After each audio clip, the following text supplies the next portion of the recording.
Hello everyone, a very good morning to all of you and welcome to this current affairs series. Guys, आपको मालूम ही है कि हम रोज इस सीरीज में सुबह 6:30 बजे आपके साथ डिस्कस करते हैं करंट अफेयर्स यानी कि समसामयिक विषयों पर आधारित कुछ इंपॉर्टेंट एमसीक्यूज को।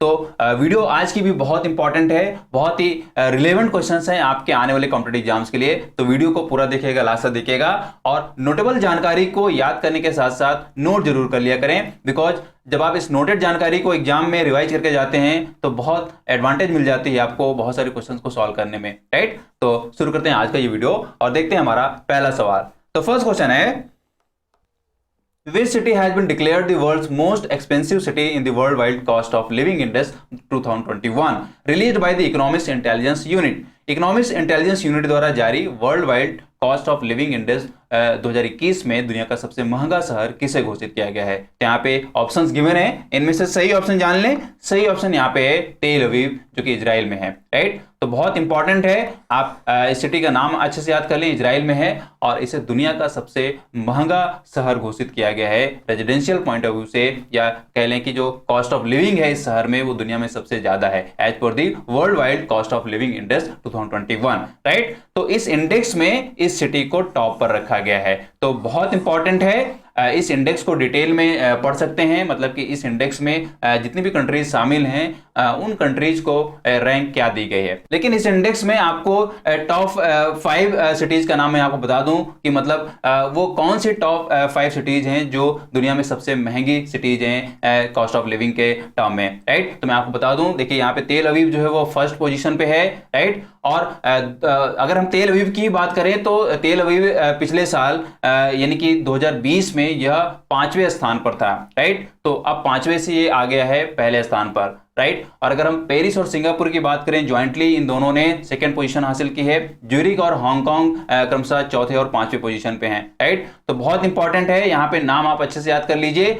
और अगर आप इंडेक्स को डिटेल में पढ़ेंगे तो आपको वहां पे डिटेल में ये भी एस्पेक्ट समझना पड़ेगा कि ये जो कॉस्ट ऑफ लिविंग इंडेक्स बना है या इस इंडेक्स में इन सिटीज ने अगर टॉप किया है तो उसका बेसिक फैक्टर क्या है, या किस एस्पेक्ट में या किस फैक्टर के एनालिसिस के बेसिस पे उसको टॉप पर रखा गया है, या कौन सा फैक्टर जिम्मेदार है उस सिटी को ज्यादा एक्सपेंसिव बनाने के लिए या ज्यादा कॉस्टली बनाने के लिए, राइट। तो बहुत इंपॉर्टेंट है, एक तरीके से वो इकोनॉमिक टर्म हो जाएगा आपके लिए, बिकॉज अगर आप उस टर्म को नहीं जानते हैं, उस फैक्टर को नहीं जानते हैं, तो आपको स्टैटिक इकोनॉमिक्स में पढ़ना पड़ेगा कि वो एक्चुअल में टर्म क्या है, राइट। तो ये जब आप डिटेल में जाने लगते हैं तो कुछ ऐसे टर्म्स आपको मिलने लगते हैं जो आपने कभी नहीं पढ़ा होता है, वो आपको पढ़ लेना चाहिए, राइट। ये एडवांटेज होता है चीजों को डिटेल में पढ़ने का, राइट। नाउ अगर हम यहाँ पे बात करें इकोनॉमिस्ट इंटेलिजेंस यूनिट की, तो ये भी बहुत इंपॉर्टेंट है, इसके टर्म में भी क्वेश्चन बन सकता है। ये मालूम होना चाहिए आपको कि इंटेलिजेंस यहाँ पे इकोनॉमिस्ट इंटेलिजेंस यूनिट है क्या,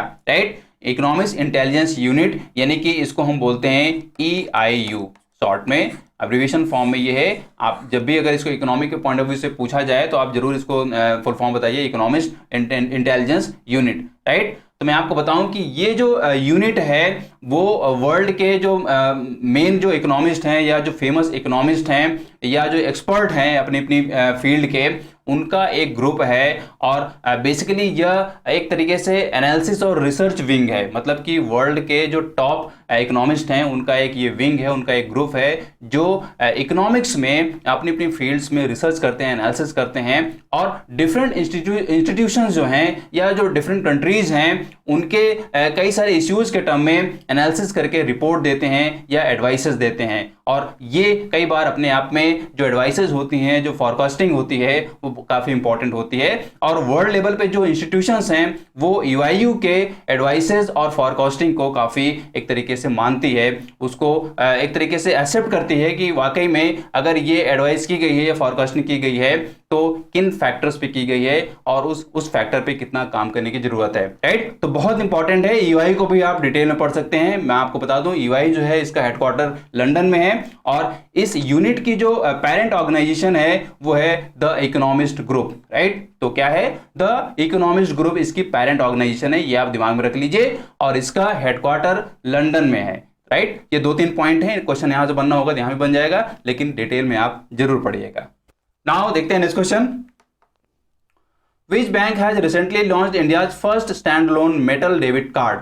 हाल ही में किस बैंक द्वारा भारत का पहला मेटल डेबिट कार्ड लॉन्च किया गया है? तो यहाँ पे ऑप्शंस गिवन है HDFC bank, IDFC first bank, ICICI bank या एक्सिस बैंक। तो सही ऑप्शन जान लें, सही ऑप्शन यहाँ पे है आईडीएफसी फर्स्ट बैंक, राइट। तो बहुत इंपॉर्टेंट है, बैंक का नाम आप अच्छे से याद कर लें। ये इंडिया का पहला बैंक बन गया है जिसने मेटल डेबिट कार्ड लॉन्च किया है, राइट। मैं आपको बताऊं कि यह जो डेबिट कार्ड लॉन्च किया गया है वो आईडीएफसी फर्स्ट बैंक के द्वारा वीजा के कोलैबोरेशन के साथ किया गया है। मतलब वीजा, आपको मालूम होना चाहिए कि वीजा एक ग्लोबल लीडर है डिजिटल पेमेंट्स के टर्म में। मतलब कि यूं कह सकते हैं कि वो क्रेडिट प्रोवाइड कराने वाली कंपनी है या एजेंसी है, राइट। तो इस वीजा से कोलैबोरेट करके आईडीएफसी फर्स्ट बैंक ने इंडिया का पहला मेटल डेबिट कार्ड लॉन्च किया है, राइट। मैं आपको बताऊं कि यह जो डेबिट कार्ड है वह उन कस्टमर्स को दिया गया है जो इनका एक स्पेसिफिक प्रोग्राम है या इनका एक स्पेसिफिक स्कीम है। तो उस स्कीम के तहत आने वाले कस्टमर्स को ही ये यहाँ पे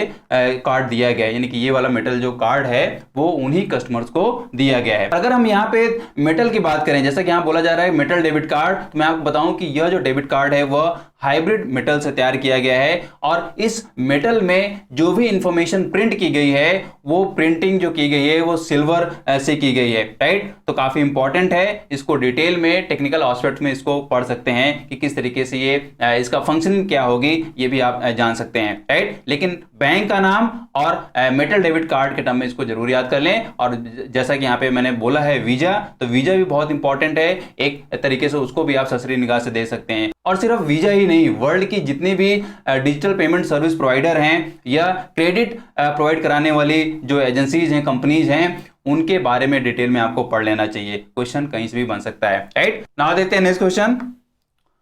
Who has been appointed as the 34th commandant of the national defence college? National defence college के 34वें कमांडेंट के रूप में किसे नियुक्त किया गया है? यहाँ पे ऑप्शंस गिवन है air marshal D Chaudhary, vice admiral Shrikant, lieutenant general Manoj Kumar Mago या लेफ्टिनेंट जनरल वाई वी के मोहन। तो सही ऑप्शन जान लें, सही ऑप्शन यहाँ पे है लेफ्टिनेंट जनरल मनोज कुमार मागो, राइट। तो नाम आप अच्छे से याद कर लें। और इनकी जो अपॉइंटमेंट की गई है वह एनडीसी यानी कि नेशनल डिफेंस कॉलेज के 34वें कमांडेंट के रूप में की गई है, राइट। तो बहुत इंपॉर्टेंट है, यहाँ पे जिसकी बात की जा रही है वो है नेशनल डिफेंस कॉलेज। तो बहुत इंपॉर्टेंट है, इसको एक इंस्टीट्यूशन के रूप में ढंग से पढ़ लें। ये कब स्टैब्लिश किया गया था और इसका अब तक का क्या एक तरीके से अचीवमेंट रही है, क्या रोल रहा है एक तरीके से डिफेंस की ट्रेनिंग कराने में या और सारी एडवाइसेस देने में। मतलब अगर मैं इसको मोटे तौर पे आपको समझाना चाहूँ, बेसिक इसका जो फंक्शन है अभी तक का वो ये है कि पहली बात तो ये जान लीजिए कि ये जो कॉलेज है वो नई दिल्ली स्थित है। मतलब कि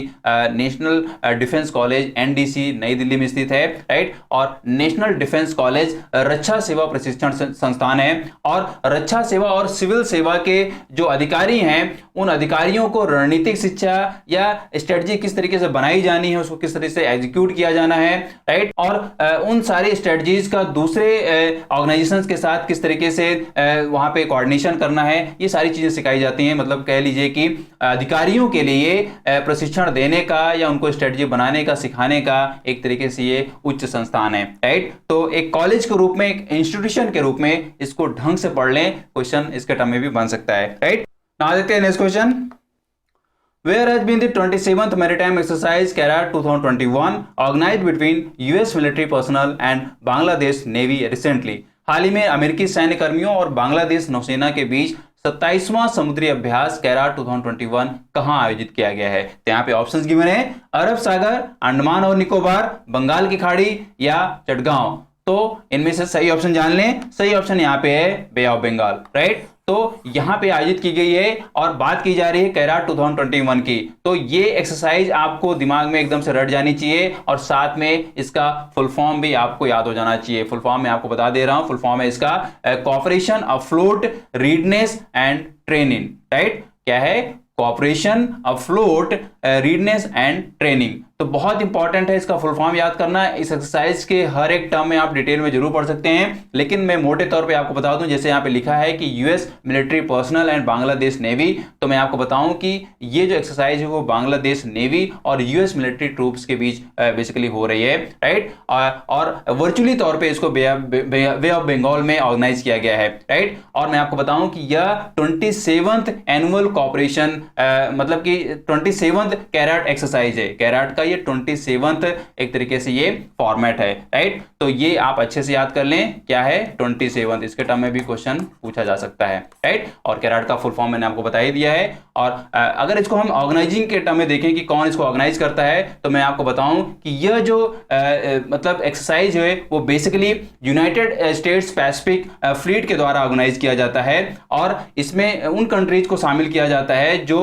मतलब कि एक तरीके से आसियान कंट्रीज में शामिल की जाती हैं, राइट। और यानी कि इस एक्सरसाइज में जो प्राइमरली कंसर्न कंट्रीज होती हैं, यानी कि इस एक्सरसाइज में मुख्यतः जिन कंट्रीज को फोकस किया जाता है वो आसियान कंट्रीज हैं, लेकिन इसमें नॉन आसियान कंट्रीज भी शामिल की जाती हैं, या नॉन आसियान कंट्रीज के साथ भी एक्सरसाइज कई बार की जाती रही है। खासतौर पे अगर हम बात करें श्रीलंका और बांग्लादेश की, तो ये चूंकि नॉन आसियान कंट्रीज हैं वो भी इस एक्सरसाइज में शामिल होती रही हैं, राइट। तो बहुत इंपॉर्टेंट है, आप यहाँ पे जो जो कंट्रीज इस एक्सरसाइज में शामिल होती हैं या होती रही हैं उनके नाम आप याद कर सकते हैं। और सबसे इंपॉर्टेंट बात यहां पे ये है कि मैंने यहां पे नाम लिया आसियान कंट्रीज की, मतलब कि ये जो एक्सरसाइज है वो प्राइमरीली फोकस्ड होती है आसियान कंट्रीज के साथ। तो यहां पे आसियान कंट्रीज कौन कौन सी हैं, आसियान कब बना था, उसका उद्देश्य क्या था, और अब तक उसकी क्या क्या अचीवमेंट्स रही हैं, खासतौर पे इंडो पैसिफिक रीजन को लेकर, राइट। तो आप इसको डिटेल में पढ़ सकते हैं,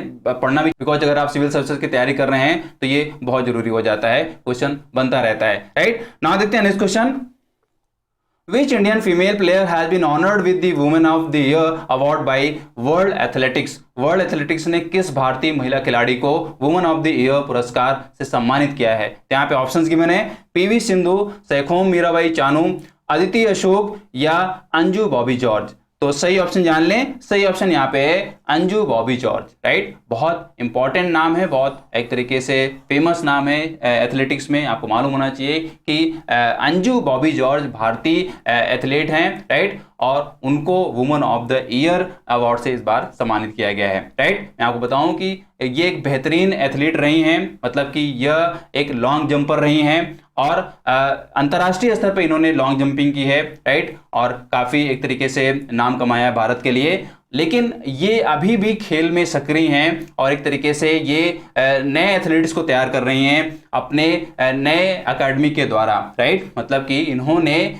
लॉन्ग जंपिंग या एथलेटिक के लिए एक एकेडमी खोली है, 2016 में इन्होंने एक एकेडमी खोली है, राइट। उस एकेडमी के माध्यम से ये नए एथलीट्स को तैयार कर रही हैं, उनको सिखा रही हैं कि किस तरीके से आप लॉन्ग जंपिंग में अच्छा परफॉर्म कर सकते हैं, या एथलेटिक्स के अदर फॉर्मेट में, अदर इवेंट्स में आप किस तरीके से अच्छा परफॉर्म कर सकते हैं और भारत के लिए नाम कमा सकते हैं, राइट। तो बहुत इंपॉर्टेंट है, आप अंजू बॉबी जॉर्ज को एक स्पोर्ट या एथलेटिक्स के तौर पे ढंग से पढ़ सकते हैं। इन्होंने भी कई सारे रिकॉर्ड्स बनाए हैं, राइट। वो क्या बने हैं आप उनको डिटेल में पढ़ सकते हैं, याद कर सकते हैं, नोट कर सकते हैं, राइट। दोस्तों यही थे हमारे आज के इंपॉर्टेंट क्वेश्चंस जो जरूर किसी न किसी एग्जाम में पूछे जा सकते हैं या पूछे जाने वाले प्रश्नों के लिए हिंट की तरह काम कर सकते हैं, राइट।